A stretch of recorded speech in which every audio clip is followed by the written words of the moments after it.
To understand the significance of SQL injection, we need to talk about the impact. So what does it mean for an organization when it all goes wrong and an attacker successfully exploits the risk? I want to talk about three things. And the first one is confidentiality.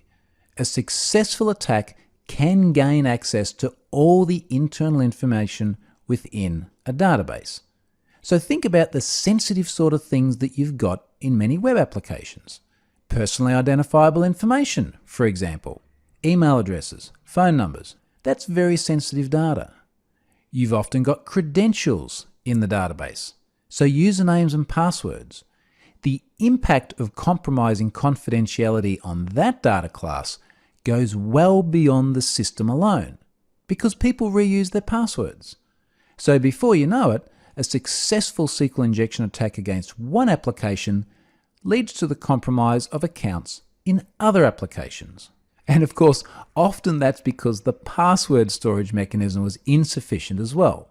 So that's confidentiality, leaking that internal data. The other issue is integrity, because once a SQL injection vulnerability is found, an attacker almost always has the ability to change data on the target system. So for example, they might change prices in an e-commerce site. They might add accounts to escalate their own privileges. They may inject malicious script, cross-site scripting for example, or script that mounts a drive-by attack in the browser by tricking the user into downloading and executing malware. Or in some cases, integrity could be impacted simply by the attacker deleting all the tables, just simply destroying the system. This is the risk of SQL injection. It can be extremely destructive. So these two together are pretty nasty, because for confidentiality, you could have someone in there siphoning off your data and not know about it, or integrity-wise, you could have someone destroying your data.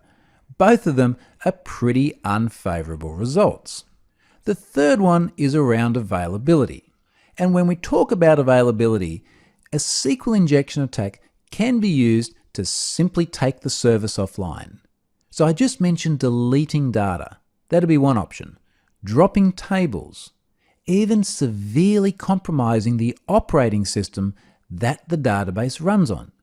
Depending on the level of rights that the web application has to the database, the attacker can be extremely malicious beyond just the scope of the database itself.